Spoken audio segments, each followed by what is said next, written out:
Hey everyone, and welcome to the MAME Podcast, the show where I interview interesting professors, engineers, and people I want to talk to. And my name is Philip. I'm the VP Events of MAME, the McGill Association of Mechanical Engineers at McGill.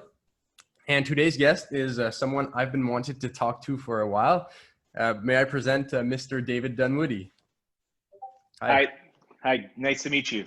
Nice to meet you too. Yeah, it's been a while. We've been talking on LinkedIn, but I think it's been pretty hectic with COVID and everything. So now we have the time to talk. Yeah, absolutely. I think we just decided it's everything's going to be busy and crazy for a long time. So let's just get this on the calendar. Exactly. Might as well fit it in. So David, I'd love to hear about you. Can you introduce yourself? Who are you? Yeah, of course. So I'm David Dunwoodie, as you mentioned. I'm born and raised in Montreal. I went to McGill. I started in 1992, so quite a long time ago. Did my undergraduate degree in civil engineering, and then did my master's. I have my master's of engineering from McGill as well. I did it on structures, earthquakes, basically retrofitting structures for earthquakes, etc. So in 1998, I made the decision to move to California because I figured earthquakes in California, it makes sense. Right. Did that. I was going to come for 2 years and never went back. Just really enjoyed the life in California. Met my future wife. So I've worked with Disney since October 2001. I've done various jobs with them. I've run projects. I've run operations. I spent 4.5 years at Disneyland Paris. And I've been in my current role now for about almost 4 years, where I'm responsible for the development of the Disneyland Resort. So all the big projects at Disneyland, it's my team that does it. So kind of a long path that started at McGill many years ago. Wow, that's, I mean, I love your shirt, first of all. It's really, it's Star Wars Galaxy's Edge. And yeah, it's really exciting to talk to you. I've been going to Disney World actually for quite some time. And to be an Imagineer is like a dream for so many people. So it's great that you can talk to us today. Yeah, no, it's my pleasure, and it's a great, amazing place to work, and the stuff that you're able to do is kind of off the charts, and things that you never would imagine you'd be able to do. Yeah. So what was your job title? Did you mention it? I'm sorry. So I'm the vice president of basically the development. So my official title is portfolio project management executive, but basically it means that I'm responsible for all the projects at Disneyland. Okay, for Disneyland specifically? Yeah, so officially it's for the Pacific region, but 99% of the work is at Disneyland. So yeah. Yeah. Okay. So for those who don't know, like Disneyland is in California, and then I've only been to Florida, right? So the big parks, Disney World and Epcot and everything. So you work in California. Yeah, exactly. So my work is split between, pre-COVID was split between, the Imagineering headquarters in Glendale and in Anaheim at the Disneyland Resort. And Disneyland Resort, I understand most people in Florida, in Montreal probably go to Florida. So in California, we have the original Disneyland park. We have Disney California Adventure. We have 3 hotels and a shopping district. So it's a scaled down version of what you see in Florida, but still quite a big business. Right. It's the birthplace of Disney in California, right? So that's right. Exactly. So yeah, when you were at McGill, it was back in the 90s. Were you involved at all? Did you? So you spent quite a while with the bachelor's and the master's. So were you involved in undergrad? Yeah, of course. So I mean, I started in September 1992, and my undergrad, it was 7-semester program back then. Don't know if it still is, but it was back then. And so did the undergrad until December 95, and then started the master's right away. So I was involved in the Civil Engineering Undergraduate Society for a few years. I think they called the title back then the VP of Sports. So it was a lot of the sports extracurricular activities. I definitely played the flag football. I played the broom ball. Yeah. Do you still have that? Is that yeah, still for sure. thing? We have the broom ball going strong. Awesome. Is it still full contact as it was back then? I don't think so. Oh. But I'd have to check. With COVID, it's been stopped, obviously, but I Right. think we still have a few intramurals that going on, like spike ball and things like that. Got it. Got it. I don't Yeah, think so it's still it was great. contact. I spent probably half of my time because I'm from the West Island of Montreal, so I spent probably half of my schooling time, living at my mother's house, and then I decided I wanted to be more involved and closer to the school, so I moved downtown and lived in an apartment, and that was life changing because you really get to start taking part in a lot of the activities that normally if you're commuting you don't get to do. So Right, yeah, exactly. it was a terrific time. Long time ago though. Yeah, well, I actually, for the first podcast we did, or the second one, I talked to someone who works at JPL in Pasadena, and yeah, he said the same thing as you. He lived on the West Island, or not in downtown, and then when you start moving downtown, you get involved, and you're right next to the school. Lots of fun. Yeah, yep, exactly. Yeah. So, what else do you remember from McGill in general, aside from Well, the? I mean, it's a great school, and it's I'm very proud of having gone to McGill. It's obviously a beautiful campus. It's rich in history, and it's a really excellent education. And so when I came to the U.S., going straight from Montreal to the West Coast, very few people knew of McGill. And it kind of bothered me because it is such a big well-known school. Like in the East Coast of the U.S., everybody knows what McGill is. The interesting thing is as years have gone on, more and more people are aware of it. But what I didn't realize at the time, I knew it was a good school, a good university. I knew it was beautiful, everything was great, excellent professors. But I didn't realize how kind of prominent it is. So when I worked in Europe, everybody knew about McGill. Yeah. You go to New York City, you go to Boston, everybody knows about McGill. But I didn't realize it when I was going there. It's just the school, the university Exactly. that was down the street from my house. So We have a lot of people from France actually coming to McGill. So you said you worked at the Disneyland Paris. So I imagine we have a lot of people that know about McGill over there. yeah, absolutely, absolutely. And it was, a lot of people. There were actually quite a few Quebecers who were over there as well. It Oh was yeah. very interesting. Yeah, there's been a lot more back and forth than I ever imagined when I lived in Quebec. But yeah. Yeah, cool. So now you live in California. How's the change? What prompted you to change completely side of the continent? Basically, was it only for earthquakes or? Well, I had some family out here, and it was wanting to get away from. Actually, I remember it was in the January 1997, and I was walking out of a bar and walking to my car, and this was before the smoking ban. And so I used to leave my my coat in my car so it wouldn't smell like cigarette smoke. Right. And walking from the bar to my car at 1 a.m, and just how cold it was, and I said I need to get out of this for a while. And so that combined with the earthquake education that I was doing, or the thesis that I was working on, I figured I'd go for a couple of years. And then quite frankly, it was two things that made me stay, really, other than the weather, is, working for Disney. So I started working for Disney after being down here about 3.5 years, and then meeting my wife. My wife's not from California. She's from Utah, but Okay. we both loved it here. So yeah, it's what kept us here. And now our children are born in California. So, I mean, I don't Nice. think we're getting away from it anytime soon. Exactly. But no, it's a good lifestyle. The beach is great. The mountains, you kind of have everything geographically, kind of situated close to where you are. And then, business is great. There's so much opportunity for, for whatever you want to do. So it's a good place. Obviously there's no perfect place. I've often said, or I say it to, to many people, if it weren't for the winters in Montreal, Montreal would be the best place in the world. So, if there was a Right. place that was perfect, we'd all live there. But, California's kind of checked a lot of the boxes for us. So we're going to be here for a while. Yeah, it's very popular also with, actually you have like all these big companies too that are in California, like Disney, and I mentioned JPL earlier. They're all over there. So it's a good place to be. Yep, And absolutely. yeah, and you're Canadian, I think you mentioned. How was like the move from a different country, and like I imagine you need to have a visa to work.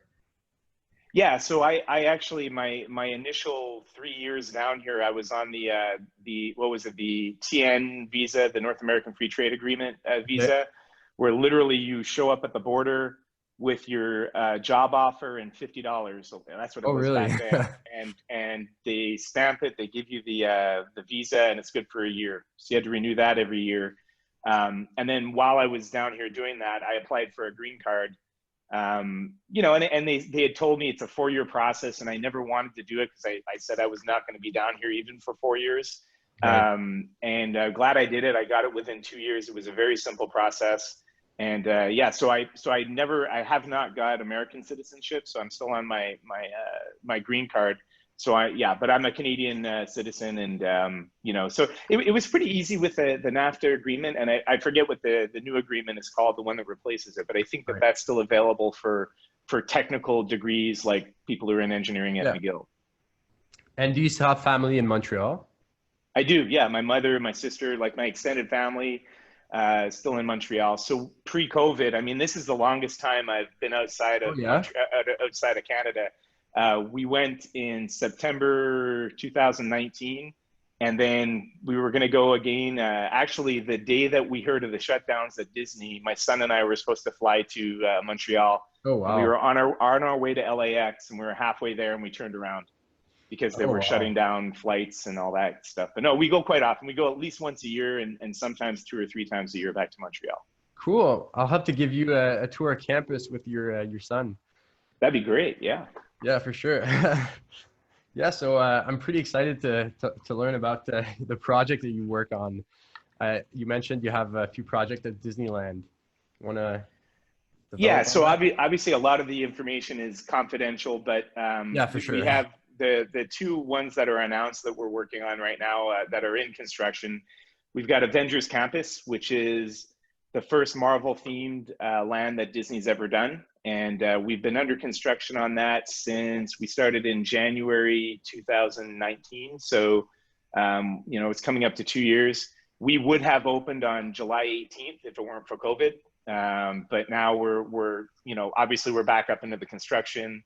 The resort is still closed, or the park is still closed. So, you know, a lot will depend on when Disney decides to reopen the park, including approval from the government. But anyway, that's going to be a great land. It's going to be very rich with character interaction, and you know, Marvel is Yeah, it's so big with the Marvel fans. I mean, there's so many Marvel fans, so it's going to be a big exactly. kind of busy environment. And so when we open, if you're interested, it'd be great to I'd be able to better describe what it is we're going to be delivering, Yeah, or what we will definitely. have delivered. And then the other big project we're doing is in Disneyland. So Avengers Campus is in California Adventure, and then in Disneyland we're building a Mickey and Minnie's Runaway Railway, which a very similar version opened in Walt Disney World just before Yes, COVID hit. it wasn't hard. So it's a spectacular. It really is a spectacular ride. So we're basically standing up the steel for that attraction right now. So it's going to be basically in the north part of Disneyland. We took down some back of house buildings, and it's pretty amazing how quickly the steel is going up. So those are the two major ones that we're working on right now. And then also recently, I just remembered, recently announced is a Splash Mountain conversion to Princess and the Yeah. Frog. And so that is kind of in the very early stages of development now. Does that for these projects, are they like specific to Disneyland or Disney World, or early on you just choose, are we going to change or apply them to both the places? How does it work for? So, you know, obviously we very, as much as we can, we try to leverage, you know, knowledge and leverage designs. And if it can apply to multiple destinations, we'll do that. But more often than not, the way these things starts is the resort itself. So in my case, Disneyland will state what their needs are. We need more capacity. We want to appeal more to, you know, 18 to 30-year-olds, and so therefore we want an excitement ride, and you know, so they'll come and kind of give the order to say this is what we're looking for. And then what we'll do is we'll turn that over to our amazing creative people, and they will kind of dream up how they can fit the order based on what intellectual property we have, what's very popular with the age group we're trying to target, et cetera. And, it's interesting. I was interviewed last week about something similar, and like the list of stuff that, we were talking about that we look at how how are the guests going to feel during the experience? How tall do you have to be when you're going into it? How many people per hour can ride it? How many, I mean, it's just like the list is literally like 200 items long. And then so that goes into an incubation period that lasts, anywhere from 6 months to a year, where basically the intent is decided upon.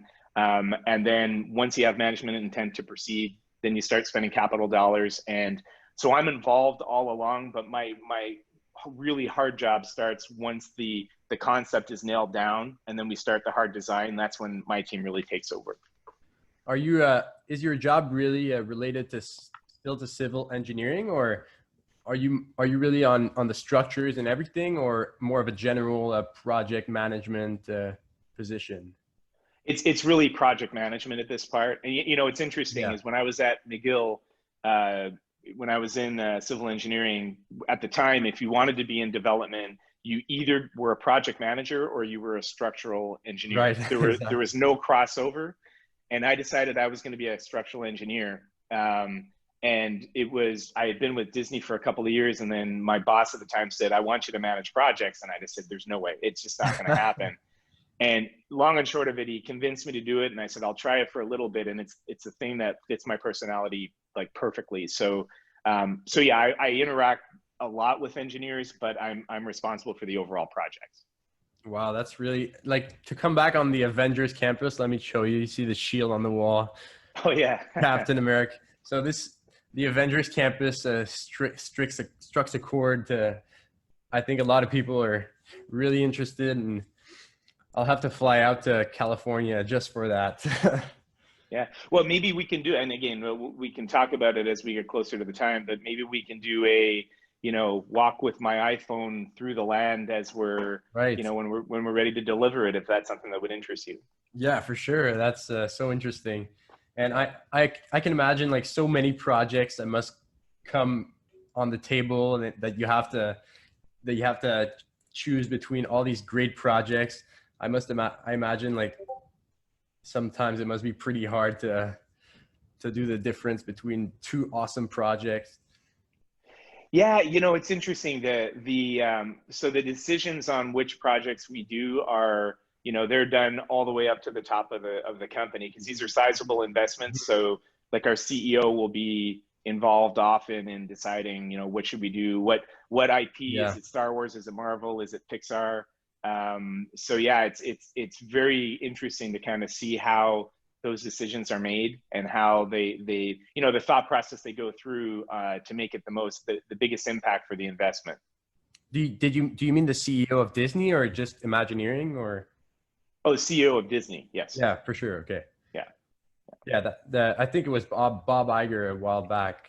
Now it's Bob Chapek, right? Or yeah. So Bob Iger is still around. He's our executive chairman, so he focuses mainly on the creative aspects of what are we going to do in 10 years. And Bob Chapek is now our CEO. So he's actually down 2 weeks ago. He was down walking the site with us. So yeah, the CEO is always, and before him, obviously Iger was involved a lot as well. So because of the size of the investment and the impacts to the business, they are very involved in the development and the decision making. Yeah, I bet. And what are some of the projects that you've worked on that really got you excited, or that you're really proud of? So it's interesting. You probably might think it would be like Galaxy's Edge, but the reality of it is when I came back from France in 2017, it was already in construction. So my team of project managers did the execution. They actually delivered it, but a lot of the main decisions and setup they were already done. So I Right. feel kind of like almost like it wasn't really mine. But then, since then there's been, Pixar Pier, where we completely revisioned and changed a big chunk of the park in California Adventure. We've been working, like I said, Avengers Campus. We've been working on that for the last 3+ years.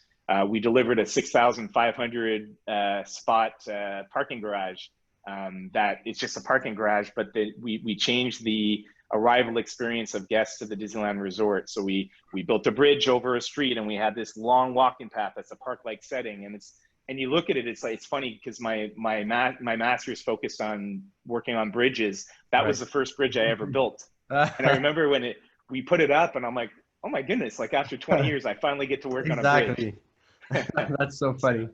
Yeah. One thing that's fun about Disney is also how you take things that are usually like boring, or like parking garages, or, waiting in line for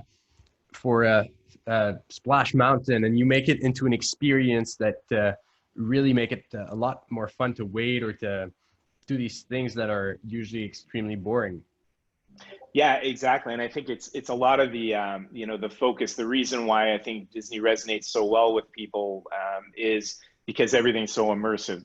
So you're not just going to, I'm not going to say the name of some of the competitors, but you go to some of them and they'll say it's a, make it up theme, and they'll have a couple of posters of it, and then it's a roller coaster. Disney doesn't do it that way. It's exactly the second you get there, you're immersed, and you feel like you're actually part of the story. And so, yeah, every little detail matters. It's often hard to maintain a budget and schedule when you have to worry about every little detail. But like, on Galaxy's Edge, I remember discussions about, outlets in the wall for the maintenance workers, and what color is it going to be? And it's like, every little detail matters. Exactly. I was watching the Disney Plus show, the Imagineering story.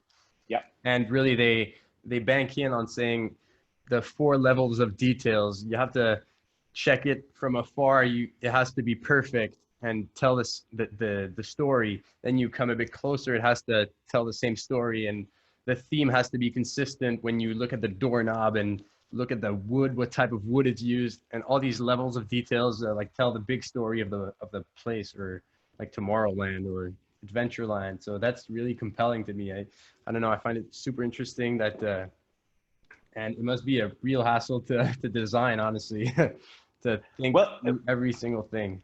I don't know. Well, I mean, it really comes down to just, how much can be anticipated when you're estimating, because we're asked to put our budget together when things are in some senses on a cocktail napkin sketch, little more than that. But, no, it's kind of the other interesting thing that I've learned is, there's one of our senior creative directors who's just awesome. His name's Tom Fitzgerald. And Tom and I, we've done a lot of work together, particularly in France. And what he taught me also is it's where the camera needs to be. And what he means by that is, think about, you're in a movie and the guest is the camera. So what are they seeing, and where are you directing, their attention? And so if you're directing their attention over there, Tom's perspective is, well, what's over here matters, but it matters a lot less than what's over there. And so when you get a great partner like that, it's a lot of fun, because then you can make sure you're putting your dollars where you're going to get the most impact to where that camera is going to be and where you want your guests to focus. Yeah, exactly. I think that's kind of the reason why people like going to parks, because it feels like you're jumping in a movie or jumping in this other world that you've never experienced before. So it's a life-changing experience. Yep. I would say you asked, what am I most proud of? So that, the stuff we're working on now is pretty exciting, and I'm proud of it. I would say probably the thing that I'm most proud of was before I joined Imagineering, when I was in Disneyland Paris, and, my family and I were there for 4.5 years, and the 25th anniversary of Disneyland Paris was like right when we were leaving. And 2/3 of the time I was there, one of my primary roles was to help get it ready for the 25th and turn it from something that guests and bloggers and, basically were saying it's not up to a Disney standard, and we had to turn it into Disney standard. And it was like really just tapping into the amazing talent that's over there, and getting people to really believe that they can make a difference. And, on a shoestring budget, we really brought it up to where it needed to be for the 25th. So that's probably my proudest thing that I did, not as an Imagineer, but as a Disney employee. That's probably the biggest thing that kind of resonates with me. Right. And you mentioned the Disney standard. So as an Imagineer, I imagine you have to fill really big shoes with all the legacy of from Walt Disney and all the other Disney legends. Do you find it sometimes like not stressful but exciting to have to be in their shoes right now? Uh, yes and no. I mean, so on the no side, you know, it's such an amazing team of people, and so Right. I never feel like the burden of delivering that is 100% on my shoulders, Hmm. because you have specialists from like every trade and every craft and every, I Yeah. mean, literally looking at stuff. But on the yes side of that is, you know, like even some of the stuff that we're delivering now, and walking through the like Avengers Campus and walking through the land, and then you notice something, and it's like we can't let that stay the way it is. Like you Yeah. can see an example, you can see that building from inside Avengers Campus, and it doesn't go, and it's like I don't have the budget, I don't have the time, but I can't let that go. Exactly. And that's where you start to feel the pressure when when things start coming together and you realize we missed that, we've got to take care of it. So Yeah, like the tiniest detail can change the narrative of like you said, Avengers Campus or something like that. So I exactly. can imagine. But yeah, I could talk about this for hours, but we could talk about the technology. I'm a mechanical engineering, and how does mechanical engineering fit into this really creative? Because the parks are really a creative outlet. I would say. How does the technology fit into that? In a huge way, in a huge way. Yeah. And so I've done, and I'll answer your question directly in a second, but I've done a few walks with high school students who are interested in going into engineering, and I'll bring them to the park, and I'll walk around and go to existing attractions and say, okay, tell me, and I'll quiz them. Tell me what type of engineering has to go into this. And it's interesting because it's not necessarily apparent, you know, because you don't think about it, but walk up to a roller coaster. Mechanical engineering is like number one in there, but then you've got structural engineering because there's something that the track and the brakes and everything needs to sit on. So you need structure, you need foundation, you need soils engineering, you need electronics, you need electrical engineering. I mean, it's like you literally touch every type of engineering. When you build a ride from the ground up, you're touching like every single possible discipline that you could Exactly. imagine.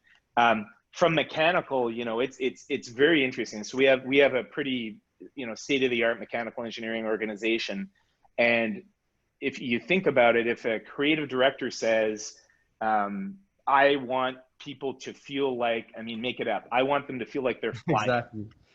Yeah. and the feeling, I want them to feel like they're landing like this, I want them to feel like they're flying through this, and mechanical engineers figure it out, like Exactly. literally. And it's pretty amazing that, you know, so what that does is our engineers have to be creative as well. So they have to say, Right. okay, if I use, here's an off the shelf technology that I can use, and that will give you this, but if we tweak it this way and add, I mean, they're probably more creative than some of our people that have creative in their title, For because they've got to sure. figure it out. And like very few of the big Disney rides are rides, you know, they're either rides that we've just invented, and Hmm. you know we'll Yeah. hire you know an attraction manufacturer to build it, or it'll be off the shelf but with a lot of tweaks to it to meet our standards and give the experience that we want. But a good piece of that, especially in the early days, that's the mechanical engineers that are saying, here's how we can get this done. So yeah, there's a huge part of in everything we do attraction wise, mechanical engineers are involved from the beginning. Yeah. I was thinking about, you know, the Tower of Terror, how they in the TV show on Disney Plus, they mentioned how they had to work with elevator companies, and they were like, make this, we have to make it drop. And it's like, no, we didn't design it for that. But anyway, you have to figure it out based on any uh, any criteria that you get, basically. Yeah, I mean, Tower of Terror is a great example where it actually, I forget the exact number, but you're pulled down at 0.99 G. And so it's Yeah. very close to like complete, like, so you're talking not just free Basically. fall where you're accelerating, like they're pulling you down to that acceleration Right. right away. an elevator manufacturer that they just don't do that, right? So Yeah. like their elevator cars can't take that. And so I think that a lot of the concept and a lot of the conveyance system came from elevator manufacturers, and then we changed it. Even in the, I'm sure you've seen the YouTube videos, but on Rise of the Resistance, one of the Galaxy's Edge rides, and there's a drop in that. There's a lift and there's a drop in that. And oh yeah, I remember. Neither are elevators. They're not. They're like, all right, doesn't meet our timing needs. It doesn't meet any of the stuff we need. So you have to go a different path, right? But you start with a concept that's known, and then the mechanical engineers and electrical engineers and everybody looks at it and says, here's how we can modify it to suit our needs. Yeah, for sure. And I was also thinking about, you know, the flight simulation systems that you reuse. And I honestly, for engineering, I find it really appealing that to be a great designer, you have to be creative, because sometimes you think engineering is always about like math and logic, but at Disney, I'm sure the creative side is really important too. Oh yeah, exactly. I mean, obviously math and logic is what it's all based on, right? But more often than not, and I would say 90% of the time, you don't want an engineer who's just going to say, well, the code says this is the calculation, and I'm going to apply it, because he can't.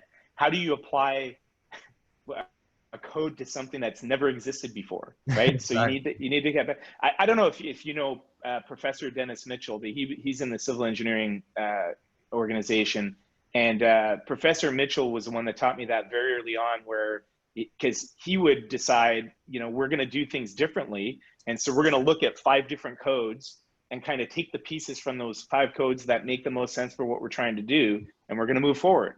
And that's kind of what the engineers in Imagineering have to do. They can't rely on codes directly, because codes are based on things that have happened in the past, not things that you're inventing for the future.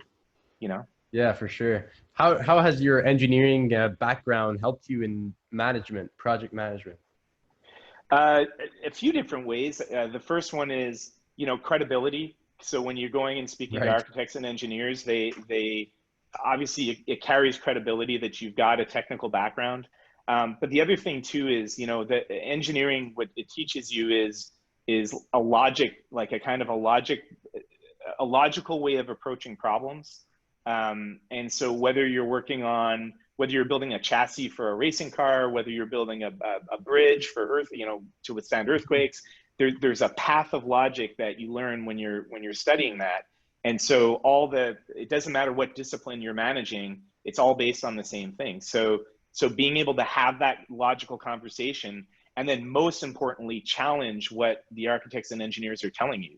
You know, having the background to be able to say, that just doesn't feel right. There's something that isn't right. I think there's a better way or a different way. I don't think you'd be able to do that level of challenge if you didn't have the background in engineering. Yeah, for sure. I agree, and you can use it as a toolbox to work on different projects. You don't necessarily have to do engineering, but it's a great tool to have, especially for building parks. Yeah, I'll give you an example, and I won't tell you which attraction we were in, but this is a long time ago, and I was with a good friend of mine, Andy Grenier. They say Grenier, it should be Grenier, but they say Grenier here. Right. And he's a fire protection engineer, and Andy and I were first working together, and we're in an attraction, and he was trying to convince me that we had to upgrade the fire protection system, and in some ways I agreed, in other ways I didn't, and you know, he kept referring to, like, look, we have to put a design fire in here. And his design fire was a 1 megawatt fire. And he described it as, he said, imagine like a 1978 Buick on fire. And it's like, okay, great. So I could have done I'm listening to him because he's the expert. He has a lot more experience in it than I do. Or I can say, well, there's nothing in here that's going to burn. Like, tell me what's going to burn. And he said that. And so the solution was not upgrading all of the systems, but we just kind of isolated the stuff that could catch on fire or could like burn for a long time. And we probably saved millions by doing that. But that comes from engineering in general. I'm not a fire protection guy, but it comes from engineering background in general, not being afraid to say there's got to be a better way. yeah, it's also the mindset to to look at the options before choosing. Yeah, I would say. exactly. And on a side note, for mechanical engineers, what kind of jobs do you have at Disney? You said you mentioned ride engineering. Uh, I think there's also all these figures, animatronics that you have. So what else? Yeah, yeah. I mean, but that's the thing, right? There's so much that it could be a mechanical engineering background can feed into. So like, yeah, of course, the ride piece, the animatronic piece. There's even like, mechanical engineering at the park level. So they have to maintain their systems, and they have Right. to, improve on their systems, and whether that's improving for efficiency or improving with a change of use or whatever it might be. So there are multiple areas. There's like facility mechanical systems, there's utility mechanical systems. I mean, literally, if you think about, so not just the invention phase or the development phase, but all of our resorts are like little cities. That's what they are, and they Exactly. have systems that are just like cities. So anything that a mechanical engineer would do for a government or for a city or for a large factory or whatever it might be, we've got that. And so we have many uses for mechanical engineering. There's no question about it. I just thought about it. Is Imagineering responsible for everything uh, based on design in the parks? You mentioned it's a city, but for example, the underground passageways in Walt Disney World, Magic Kingdom. Are you responsible for everything that has to do with like building, or is there another or not organization, but division for that? So generally speaking, when it's a brand new build, it's Imagineering. So we have to figure out how we're tapping into the existing systems, or do we have to bring new utilities in from the city? That's all of us, meaning Imagineering. We have to plan that. We have to develop it, design it, and build it. If you're talking about maintenance of an existing system, so for example, you've got infrastructure underground that no longer serves the need of the existing park. There's an organization called Facility Asset Management that works at the parks, and they handle a lot of that work. If it gets very big, they may turn to us and say, "Hey, we need help with this development or Yeah. design." But if it's like general, like bigger maintenance items, that will be the local team. But when it's something big and new, it'll be us. Wow, cool, interesting. Yeah. And so, as a student who's in his undergraduate, how can say I want to work for Imagineering? What can I do to maybe stand out as someone who applies? So I would look at, because there are a lot of people obviously that want to work for Mhm. Imagineering for all the reasons we've been talking about, and I think that what would make you stand out the most is to be able to show your creativity. Right. It's not just about having a 4.0 GPA or whatever it might be. It's also, what are you doing in your life that can show creativity. So I'll give you an example. Like my boss has somebody like me for all the regions in the world. And he like he comes from Fluor, which is a big development company, and actually worldwide development company. And Imagineering looked at Fluor kind of like, well, you do like hard infrastructure stuff, but like, Right. what differentiates you for the stuff that we do? And my boss, Justin, actually, he's really good at drawing. So he came and he showed them like he could draw any Disney character because he just loves Disney. He designs Halloween costumes as an example. And he showed pictures of like, here's Boba Fett. Yeah, I went 1 year as Boba Fett. I went 1 year as Darth Vader. And so he was able to show that, no, I'm not just a black and white developer of things. I've also got a creative side as well. Mhm. And it doesn't have to be drawing, it doesn't have to be stuff like that, but to show this is what I do, other than just mechanical engineering, that can help make people see that you do have a creative side that can contribute to what we do. Right, and maybe like how to use mechanical engineering in a creative way, That's other right. than just in a logical way, I would say. That's exactly right. Yep. And if you had one piece of advice for a 20-year-old in general, what would it be? Uh, well, I'll give you a couple. Okay. So the first one is, don't worry about the money. the money will come. It was a piece of advice that was given to me. I was just finishing my master's, and everybody, it always worries, you know, you think about how much money am I going to make? Never worry about the money. Right. Never let that be part of your, you know, if you want to move to California, don't do it because of the money. Do it because you want the experience, you want the opportunity, and the money will follow. But do not let that be the number one criteria. The other thing is, like, don't be afraid to just go and do whatever the heck you want to do, because you've got plenty of time to make mistakes and accept that you're going to make mistakes, and then just go do it. You have many years to correct any issues that whether it's financial or whether it's experience wise, but go make mistakes. And what you'll probably find is you won't make mistakes, but allowing yourself to make the mistakes, you're going to take opportunities, you're going to go for things that you wouldn't if you were too worried about not making any mistakes. That's great. Yeah, for sure. Especially when you're 20 years old, you have like all these, I know who says that, Gary Vee. Do you know Gary Vee? He's a famous, he says from 20 to 30, you should focus on like failing and trying stuff. And then at 30, you can decide what you want to do. So I think that kind of ties into what you're saying. Yeah, but you know, it goes beyond that. And I know that when you're 20, 30 seems like forever away, but you know, it comes pretty quickly, especially when you get into your career. But you know, when we went to France, how old was I when we went to France? I was 35? No, 36. But anyway, I was, you know, I had a family, I had kids, I had, you know, and I went there for a big pay cut.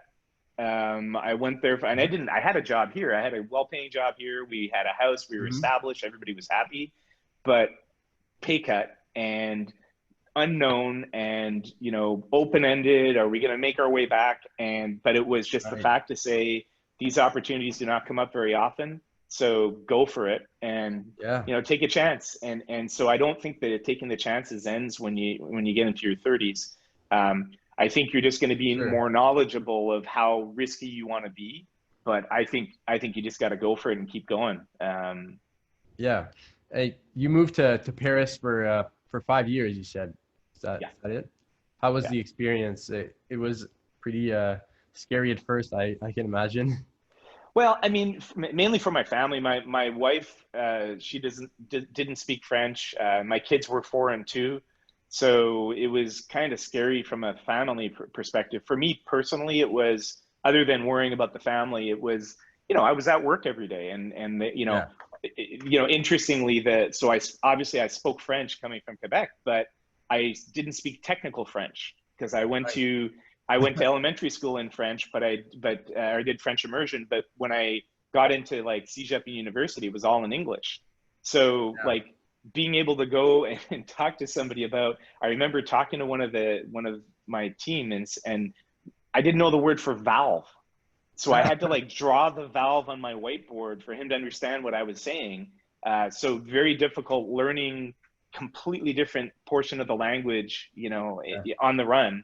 And then from a you know, on a personal basis, like you don't have any friends, right? You don't know anybody. And it took us some time to get to know people, but we ended up meeting like some of the, you know, they're going to be lifelong friends for us. So we have friends on the other side of the world. When we left, our kids had seen Canada and United States. When we came back, they'd seen 15 countries.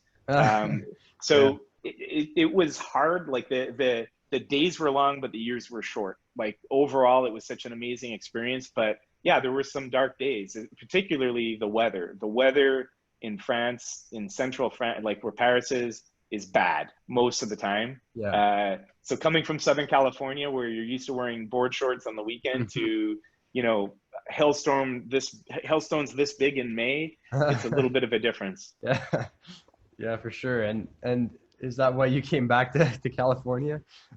Or no, it was always part of the plan. It was always a shortish term thing. They had some things they wanted me to take care of, and so we accomplished those, and then they brought us back. And you know, like there's going to be another opportunity. Actually, we're probably going to go for another 2 years, but that's much shorter than what we did before. But yeah, we're going to go back next year for 2 years. So we loved it there. It was great to come back. But that, you know, that's one of the things about working with a company like Disney is you just get opportunities to move around and try different Exactly. things, and you know.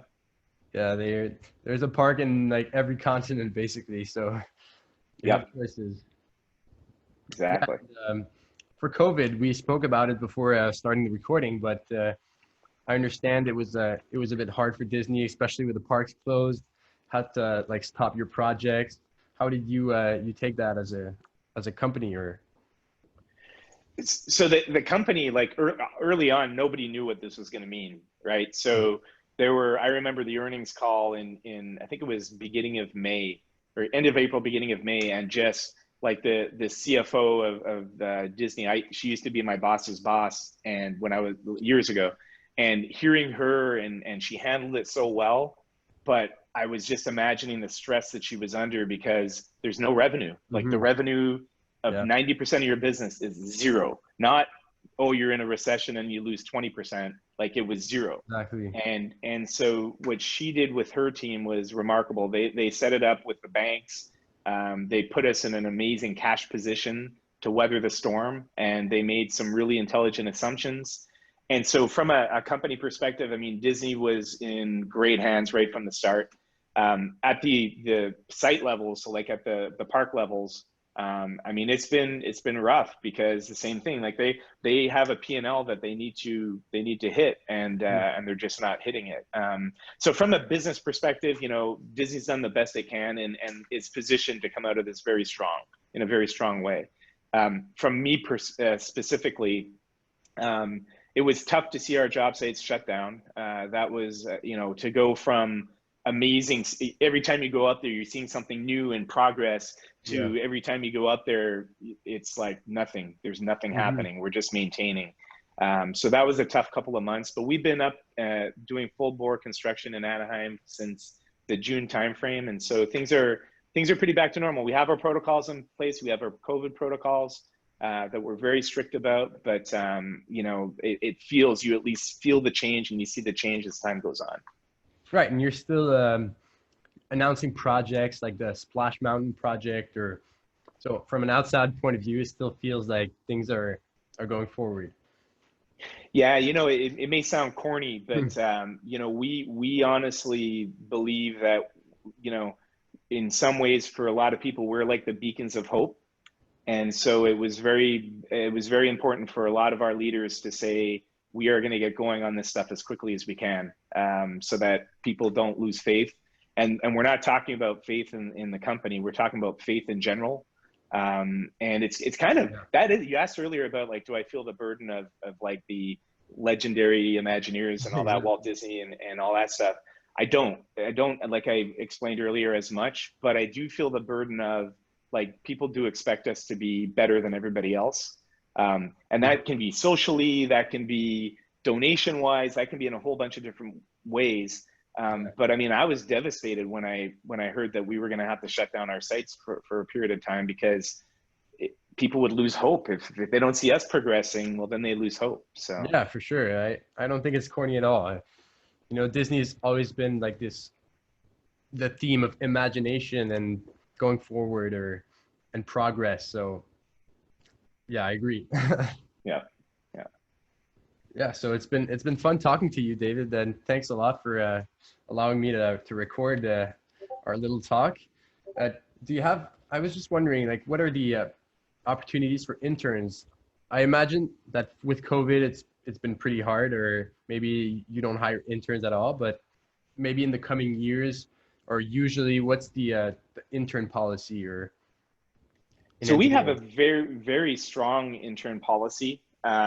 Me personally, I believe so strongly in intern programs, because it's a way of, you know, it's a tryout, right? It's a tryout for the intern, Mhm. and it's a tryout for the company. Make sure the intern likes the Yeah. company and the company likes the intern. So it's a unique time where it's mutually beneficial, with no long-term engagement. And I've hired some of the most amazing people through the internship program.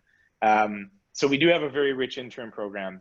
With COVID, obviously things have shut down because, you know, you can't bring an intern in and teach an intern the ropes when you're not allowed to go to your office. Exactly. Yeah. So probably until there's a vaccine and until things get more back to normal, it's probably not, there's not going to be much of an intern program. But the second that things turn back to normal, we're gonna turn it up again. It's a long-standing thing within Disney, and it's widespread, and it's a very important program for us. Yeah. And interns apply on the website, or how does it work? You post internships on the website? So generally so what we'll do is we'll go and actually recruit at schools, or we'll go to universities and colleges and we'll recruit directly. But then also there will be some that will get posted. So I think really what it is, I don't think the difficult part is like a university like McGill, we wouldn't generally recruit there because there's always the question of the immigration, right? So you have to be able to work in the country to be able to do that. But generally speaking, we're going out and actively looking for interns versus sitting back and waiting for people to apply. Yeah. Okay, cool. Although that sitting back technique, I think would work considering like the reputation, but it's good that you go forward and look for people. Yep. So cool. Absolutely. Thanks for talking to me. I think a lot of people will find value in your career and your path. So it's been super fun talking to you. So thank you. Yeah, likewise, Philip. It's been great. And what I said, if once we get things kind of opened up or getting close to being able to deliver Avengers Campus, if you want to do a quick video walkthrough, walk and talk, I'd be happy to do that. Cool. Yeah, that's I'll take you up on your offer. All right. All right. Well, thank you. See ya. Okay, sounds good. Have a good day. Bye. Okay, bye.